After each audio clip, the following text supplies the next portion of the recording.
I'll start with the business aspect. The first question I was asked downstairs by one of the professors is how we're set up, how we're organized as a company. We are an LLC, International Recovery and Remarketing Group, LLC.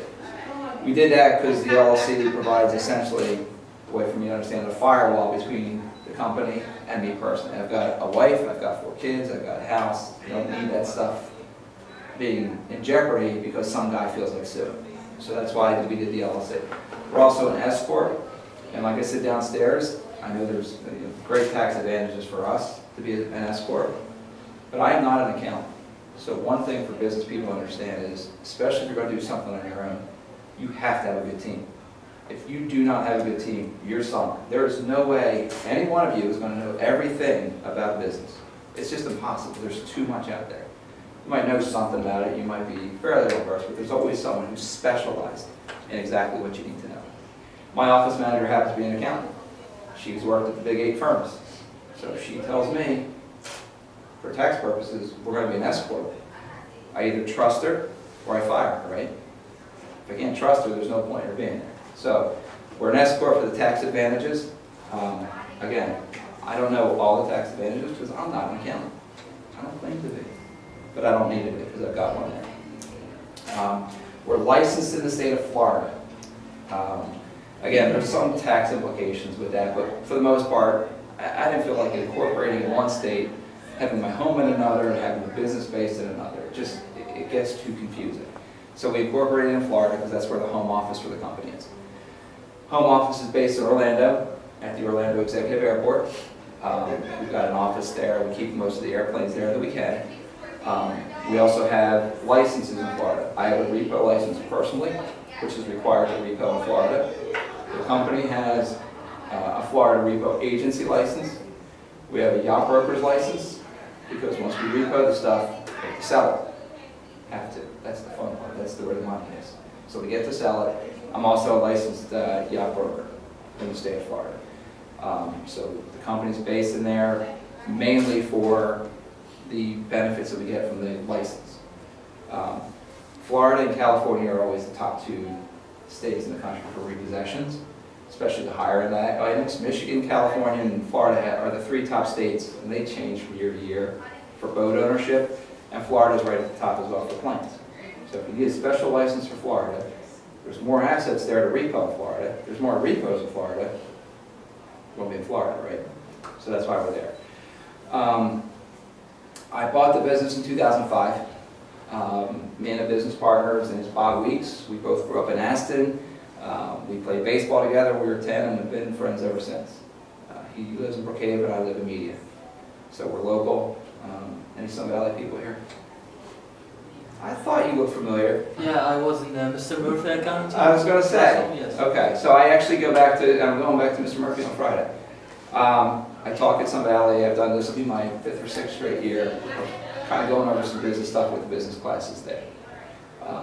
So I'm local. I graduated from Delaware County in 1998 with a degree in education, which makes perfect sense for repossessions, right? At the same time, I got my bachelor's degree in mathematics. And believe it or not, the mathematics actually does help me a lot because it's that logical thinking process that you need in math that helps me with the investigations. So coming here was, I tell everybody this all the time, I did not go to school out of high school. All right, my father passed away in that summer, so I was, like any 18-year-old kid that just lost their dad. I was lost. I worked for a while, came back to school when my wife was pregnant with her first baby. That was awesome planning, wasn't it? By the time I graduated, it was 4 years later. I had 2 kids. And coming here, honestly, the confidence that I got coming here, I can't even tell you. I mean, I was an average student, but I came here, and all of a sudden I'm in the National Honor Society for 2-year schools. I mean, that was something nobody would have thought. So the confidence, but then the Delaware County people working with Cabrini, I was able to transfer credits there and back transfer them here to get my associates here while I'm getting my bachelor's there. And I graduated both schools inside of a week of each other. So it's not bragging, I'm just telling you, it's just how it went. It's an unusual path that I took. From my degree, I worked at JP Morgan doing international cash management. That was fun. you know, we had to balance, we work with mortgage-backed securities. So we had to fund them, and then when they had extra cash, we had to sell the cash. So we're dealing with banks at 5:30 at night, trying to get the best rate we can. We're selling $600 million for a night, which is kind of cool. Or trying to get the lowest rate we can when we had to buy $400 million from them for a night. And it's all like things. So with my mathematical background, I love that. And then after that I did security. I was head of security for Graduate Hospital, which is 24 square blocks in Center City, Philly. So all the crime that was going on in and around the campus, I had to do that. Also did a lot of conflict resolution training and things like that, which helps me a great deal here because people are never very happy to see me. So being able to deal with those emotions was great. The last job I had was, before this, thank you, Doug, I appreciate it. Last job I had before here was, I was managing a team of collectors who were collecting on, they were high-risk clients, which means they were way past due on carloads. So 46 days, they tell you 31 days and more, but you're focusing on 46 and more. That are 46 days or more past due, we'd have to call them, try to get payments, try and work out arrangements, and if not, I had to call the repo guy. So I decided I was kind of done. Having kids of my own, it's hard to tell a mom to get your car seat out of the minivan because I'm coming to take your car. So emotionally that was starting to take its toll on me.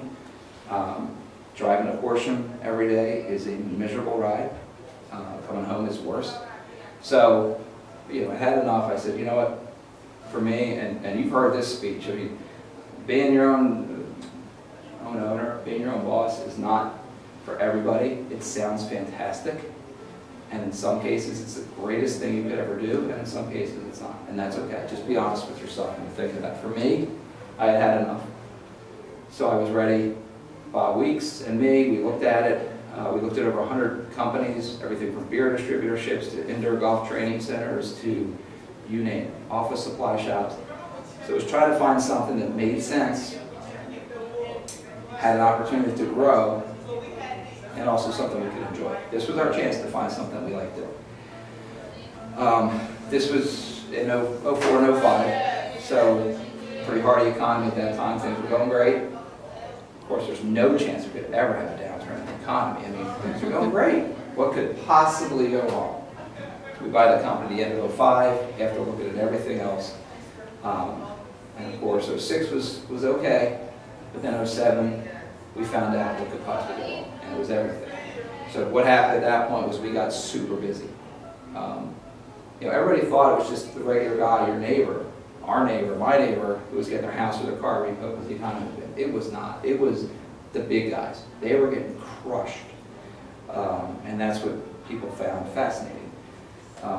Here I am, kind of what they would say is a modern day Robin Hood, take it from the rich, right? So everybody thought it was cool.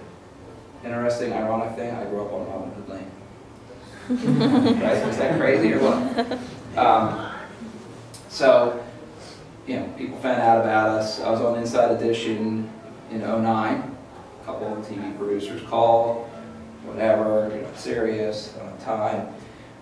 Then in 2010, I was on the front page of the Wall Street Journal with the dot picture and everything. I tell you that because my brother is a COO for a commercial mortgage company and thinks he's a big hotshot business guy. He's not been in the paper. And when he comes over, Rich, did you see the Wall Street Journal? Yeah, shut up. Okay, so that's the brother competitor. Once I hit the front page of the Wall Street Journal, my world got turned upside down for a while. I was on, gosh, probably in the next 2 weeks, I was probably on 40 different radio shows. I had heard from every network who wanted to have us on the news, and over 150 television producers.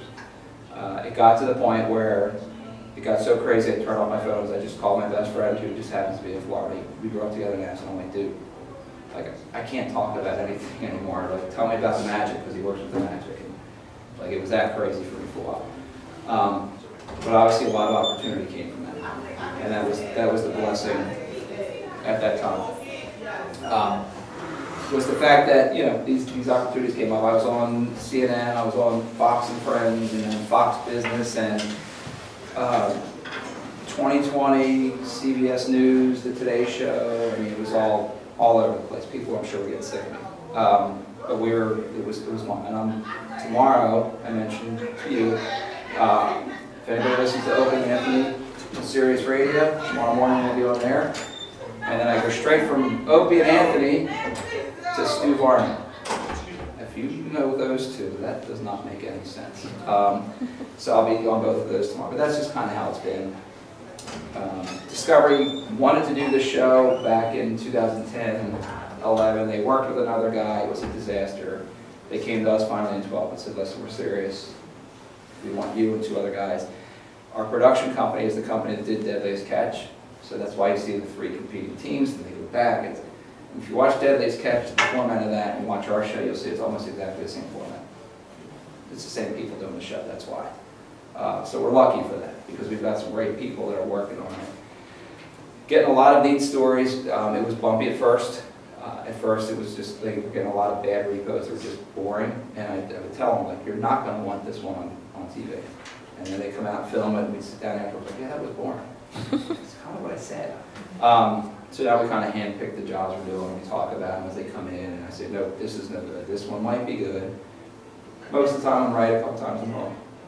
But so that's the story of how I got from Delaware County in January of 1994 to here. The one thing I've told Doug this 100 times, Doug Ferguson and I, head of the alumni programs, met last year.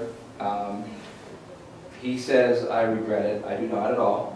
I enjoy coming out to talk to people as much as possible, and he knows I am a very proud Delaware County Community College alumni. And I'll never forget, I've told him this 100 times, the first professor I had here was, I was taking a psych class at night, and he was a full-time professor over at Villanova, and he was working here just teaching this class. And he told me then, and this is still true now, he said, I don't understand people that want to come to Villanova full-time. And if you are, don't take this the wrong way, but he said this school, for the first 2 years, and the general ed stuff, and the stuff you're going to get in the first couple of years, he said this school is every bit as good, if not better, than Villanova. And I'm sitting like, you got to have your mind. He's like, no, it's true, because the education you get at Delaware County is at least as good as any 4-year school, if not better. And it just opened a lot of doors for me. So, you know, something you should be proud of. Schools take it seriously. The colleges that you're going to after this, if you're going there, they take it seriously. They see Delaware County, it's like, that's for real. So, yeah, that's why I've always been so proud of this place. I always will. I wouldn't be where I am without this school, which is why I enjoy coming back. And I say the same thing about Sun Valley. I mean, if I didn't grow up in Aston and with that kind of a background and through that school, I would have been there. So that's my story. I mean, if you're good at numbers, you can prove that today is Thursday. It's Tuesday, right? Yeah, you can prove it. That's what math can do for you if you're good at it. And my office manager, despite being an accountant, I drive her nuts because I'm like, we need a report for that. You know, what are we working on? We need a report for that. So I am a huge numbers guy. I'm a huge, when it comes to the finances, you have to know everything. I remember Donald Trump. I read something from him, and he says he still signs every check. Now, I don't know that that's true at his level. You might say that, but the thought is still there, and it's still the same, which is you've got to be very much involved in it. The one thing, repeat, you've heard this before, but you've got to get the right numbers that you can analyze in the right frequency. It doesn't make sense to get certain information every day. It just doesn't, because nothing's changing enough for you to see anything. But there's other information you do need often. So make sure you get a good grasp of that. We do the balance sheet, the profit and loss sheets, we do all the basic, we do cash basis and accrual basis, so we can look at things in both aspects. But I mean, for me, I am an accountant. There's no point in me getting too involved in her work, because that's what she's for. But I have my reports, and I pull them. I have inventory I'm looking at all the time, because that helps me project. If you're not able to project what's happening, then you're going to be hit by a train. And that cannot happen. Finance is a lot of knowing where you are and being able to tell from this, and then your extra, the other information. So this is where I am today. Here's my inventory, right? So I have an idea of where I'm going to be tomorrow, and use that information to plan ahead. And if you can't do that, you can't fly by the seat of your pants. That's the best way I can say it from a financial point of view, from finance. You have to be on top of it. And you just have to be able to see these numbers and what does it mean? And what does it mean down the road? We knew 2 years ago that the economy was going to, it had to get better, right? We can't stick at this, I mean, the real unemployment rate right now is still 12%. They'll say 6.1, but it's really still 12%. Okay, but it was 17. It can't stay at 17% forever, right? So what did that mean for us? Well, that meant we weren't going to continue to have 400 repos a year, okay? Based on those numbers and based on our projections, and here's where we are financially today, boom, here's the inventory, here's our projection, we made certain decisions. The big one we made was we decided that we could not stick with just the bank repos. There weren't going to be as many of them. We also saw that banks were getting, I say squirrely. They were getting like crazy, trying to do things that did not make sense. Going against what they knew was right to try and make a difference because they were losing so much money. Doing short sales with people. Really? Let me repo that and sell it, and I'll get you 15% more on every deal. But no, we don't want to do that. You know, it's like, but why? Well, this is the way we're going now.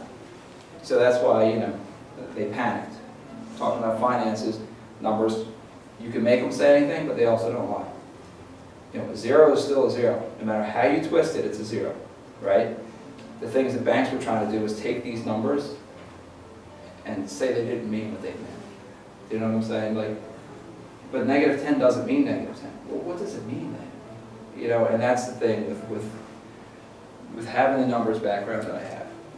And I know a lot of people are afraid of math, but man, you got to get good at it because that's what it is. That allows you to see what's happening, truthfully what's happening. It also allows you to have a little bit of a foresight on what may be happening next, so you can plan. If we did not make plans in 2012 for the economy getting a little bit better, we would have been out of business. Okay, there would be no TV show. Okay, so we're trying to get into the retail business. We're selling repo boats and airplanes. Why wouldn't we sell them retail, right? If you go to Yacht World right now or BoatTrader.com, common sites, there's 131,000 boats for sale. I don't want to sell any of them? Really? Really? Is that what I'm saying? No, I do want to sell those. I have the license, right? Why not maximize it? So that's a big part of what we do. We've gotten into the government contracts. We've gotten 2 government contracts in the last year. Okay? Huge for us. Okay? It's given us another avenue. We had to focus. We had to change. We're trying to get into the charter business now. Again, we've got all these aviation contacts. I mentioned to the class downstairs, you know, LinkedIn I use a lot. LinkedIn is a great tool. If you're not on LinkedIn, you should be. Okay? Because you want to make those contacts. You want to. Life is always about networking. You know, when I was your age and in school, it was about handing out your business cards. Hand them out, give them out to everybody, right? You got to make those contacts. You got to build your network. LinkedIn helps you do that. I know I'm getting off topic, so I apologize. But again, it comes back to kind of being able to see what's going to happen and predict if you don't make those changes, if you don't analyze the numbers, if you don't look at them, if you're afraid of them, you're going to be cooked. As a business owner, now there's opportunities for people that don't like numbers, but they're not in this society. You guys are here because you want to make a difference in business, right? You want to be leaders of the business community, right? And that's why you're here, right? Is this like this is an extra credit or anything, right? This is Professional development kind of. right. I mean, you're here because you want to dominate, right? Yeah. Okay. So being able to do that requires that you get good at reports. I took a few MBA courses at Villanova, but between that and there, learning how to read financial reports. When I was looking at companies, I pulled paperwork on over 100 companies. I would say more than 80% of them I could look at for 5 minutes because I had a base. I had the information, I had the knowledge, I could throw them in the trash. These companies will all fail. And guess what? They did. So, you know, if I wasn't able to do that, who knows? I might have jumped into one of those businesses and now, you know, been in serious trouble. All right, so I just hear a lot from kids, oh, I don't like math, I'm not good at math. Oh. You guys are going to be the business leaders. You're going to be here talking to the students in 20 or 25 years. You get good with it, get comfortable with it. They don't have to be for any other reason right now than just to get comfortable with them. Do you know what I'm saying? Like, you can pull financials now in companies. There's business broker sites. I mean, that's where I got all mine from. But I mean, all the publicly traded companies have to have their financials public, right? Take a look at it. Take a look at it. There should be something on every company that you look at and you say, what? That's why they lost money, or that's why they made money. Anybody know Tri-State Sports, the old complex down in Aston? It's now where they're doing concerts and they have a studio. I was working with one of the owners down there because he was not hands-on at the time. This was before I did any of this stuff. He said, here's the financials, tell me where we need to get better. Okay. I called him in 10 minutes, I said, I got it. You possibly had it. Well, when 56% of all your money is going out for salaries before you even turn on the light switch, you got a problem. We haven't even bought the cups or the soda or anything, but 56% of all your income's out the door before you even start. It's a big complex. You got to cut the grass, turn the lights. Like, I think it was even a higher number than that. But I looked at it, I'm like, this is insane. You cannot possibly make money doing it this way. When you get good at it, I would suggest you guys pull them and just look at them. I'm sure you're going to do it with the group and your classes and everything else. Look at financials. Get comfortable with those, because once you're good at those, you're going to have a huge advantage on, let's face it, business is a competition, right? It's just a big competition. It's nastier, it's more physical, it's more aggressive. If you can get a head up on or an advantage on your opponent, why not? So look at them, try and figure out why a company did or did not make money when you're looking at it, because that's what I was doing a lot, and it helped me a ton. Make sense? Yeah. Be great.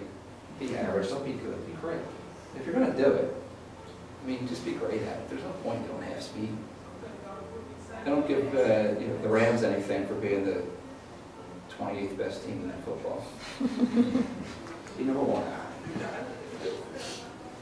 Finance. What else are we going to work on in the group? How do you, I got another question for you. How do you run through the sales process? Like, how do you price things? Where do you, or after you possess them, how do you go through that? You want to have the sales or the repossession? Kind of, just both, just okay. like the full encompassment of the product. So here's the thing. We got a repo order.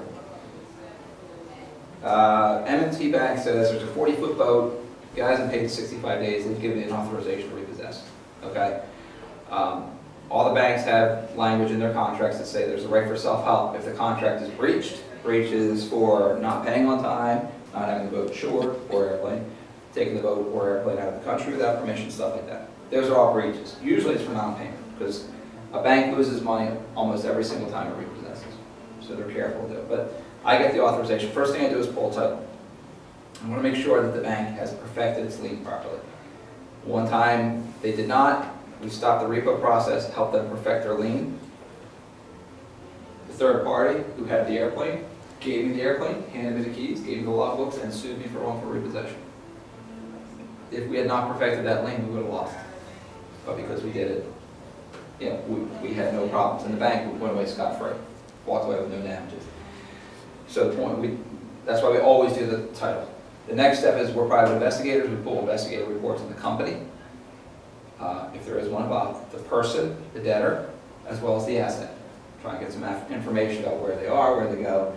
If it's an airplane, we'll pull up flight tracking to see where the airport is, that it last landed at, where it goes, that kind of stuff. We'll try to get some information on that.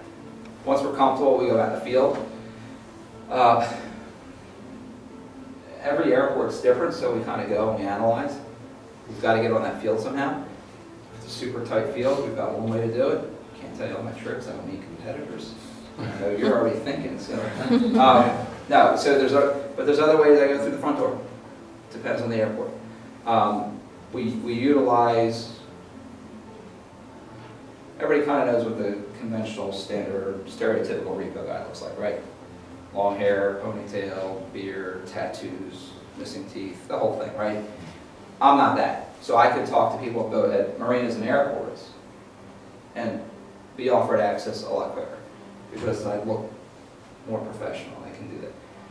I mean, I was even invited into the Secret Service when George Bush was in media, and I wasn't part of the Secret Service. So that's the stuff I get away with. We get on the field, I take possession of the asset, call it into the local police department so they know, so it's official, and then we try and transport it if it can possibly be transported. A lot of airplanes we can't transport. We've got a couple up in Alaska we just can't move. So we're trying to get the maintenance stuff done.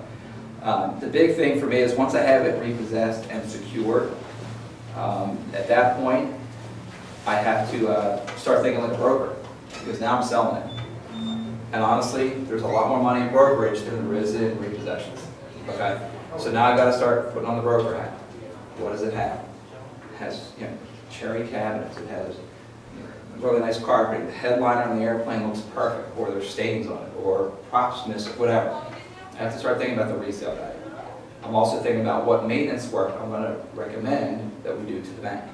Because if I'm recommending it, the thought is if they're spending $1,000 to fix it, it should bring back at least $1,200 to $1,500 in the resale. Otherwise, don't do it. So I'm thinking about all that stuff. The sales process is we've got to give the debtor a chance to redeem the asset, bring the account current.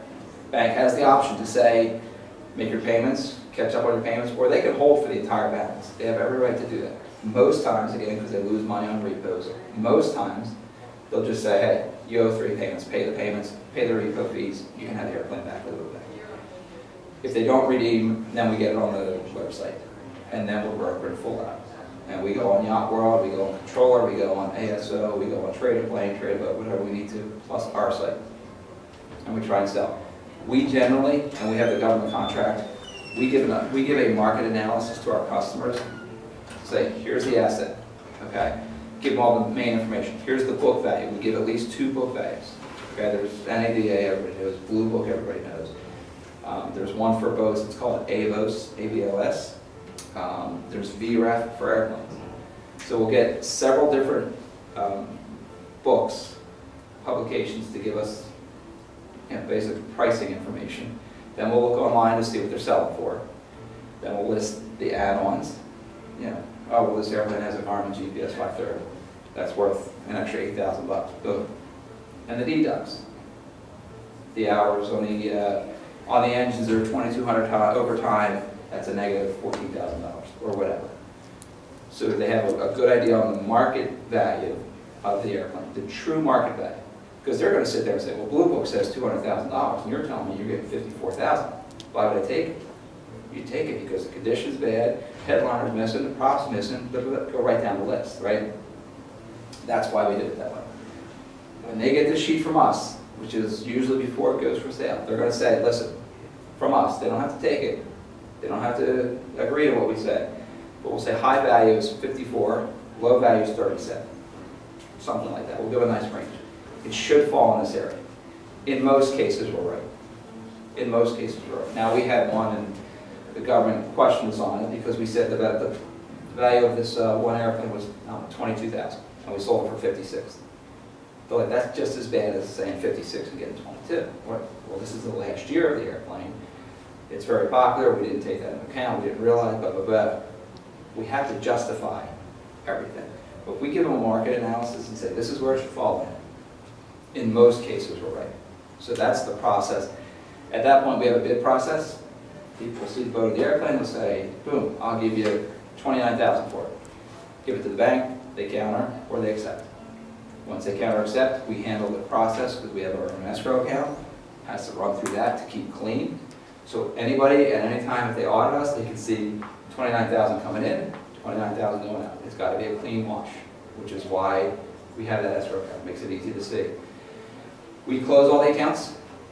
We have a company that's affiliated with IRG that does all the titling, all the paperwork, bills of sale, all that stuff. We do it all.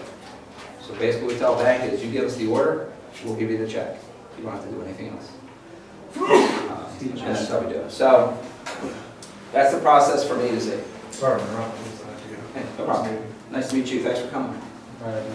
A to Z.